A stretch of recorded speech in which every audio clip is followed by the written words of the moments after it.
नमस्कार दोस्तों, स्वागत है आपका अपने यूट्यूब चैनल सरस्वती संघ में।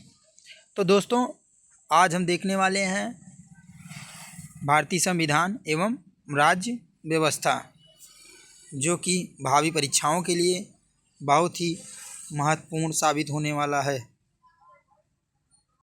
तो दोस्तों, शुरू करते हैं हम भारतीय संविधान की ऐतिहासिक पृष्ठभूमि से।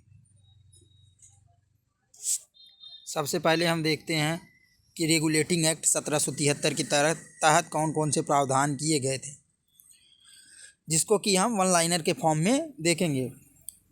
तो भारत में एक सुनिश्चित शासन प्रणाली को आरंभ करने वाला अधिनियम कौन सा था? तो वो था regulating act 1773। Regulating act 1773। Regulating act किस वर्ष लागू हुआ था? तो रेगुलेटिंग एक्ट 1774 ईस्वी में लागू हुआ था।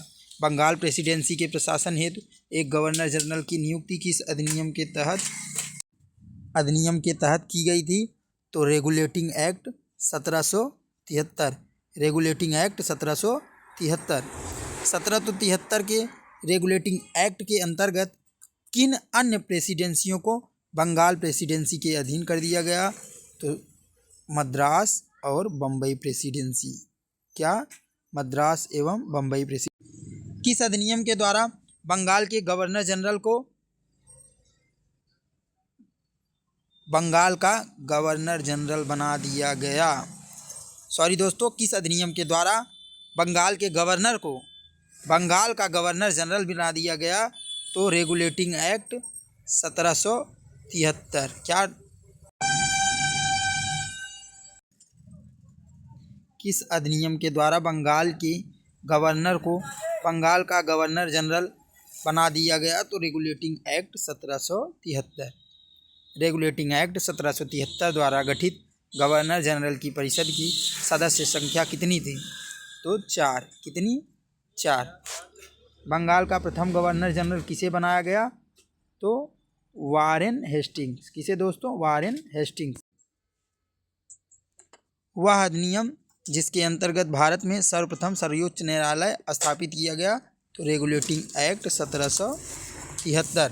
रेगुलेटिंग एक्ट 1773 के द्वारा सर्वप्रथम कहाँ एक सर्वोच्च न्यायालय की स्थापना की गई? तो कलकत्ता। कहाँ दोस्तों? कलकत्ता। रेगुलेटिंग एक्ट 1773 द्वारा स्थापित सर्वोच्च न्यायालय में न्यायाधीशों की संख्या कितनी थी? तो 4 दोस्तों।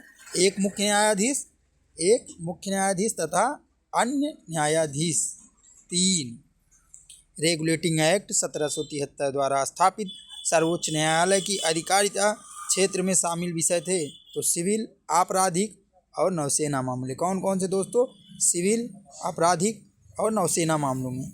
1773 के रेगुलेटिंग एक्ट द्वारा स्थापित सर्वोच्च न्यायालय के निर्णयों के विरुद्ध अपील हो सकती है?